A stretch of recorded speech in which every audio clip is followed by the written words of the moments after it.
વડોદરાથી માંજલપુરમાં ભીષણ આગનો બનાવ સામે આવ્યો છે। સ્પંદન સર્કલ પાસે ઘર અને દુકાનમાં આગ લાગી। 3 થી 4 દુકાન આગની ઝપેટમાં આવી ગઈ છે। દુકાનની આગ ઘરો સુધી પહોંચતા અફરાતફરીનો માહોલ સર્જાઈ ગયો છે। ગેસની લાઇનમાં લીકેજ થતા આગ લાગી હોવાનું અનુમાન છે। ફાયર વિભાગે આગને કાબૂમાં લેવાના પ્રયાસો શરૂ કર્યા છે। વડોદરાના દ્રશ્યો આપ જુઓ, દુકાનની આગ ઘરો સુધી પહોંચતા અફરાતફરીનો માહોલ સર્જાઈ ગયો હતો। સ્પંદન સર્કલ પાસે घर और दुकान में आगनी घटना। फायर फाइटरनी टीम त्या पहुंची है। हाल तो आगने काबूमा लेवाना प्रयत्नों हाथ धरवामां आवी रह्या छे, परंतु सतत आग लागवाना बनावो वधी रह्या छे।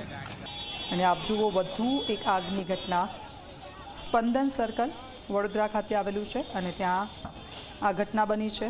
दुकान में आग लगी थी ने आग विकराल स्वरूप धारण कर्युं अने आग मकान सुधी पहोंची हती। अफरातफरीनो माहोल सर्जाई गयो हतो।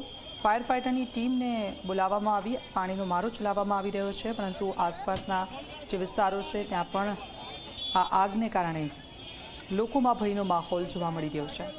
गैस लाइन से बराबरनो बोलता लाग्या छे, एवुं नहीं माणस मरी जशे, पछी आवशे, तमे फोन बी रीसीव नहीं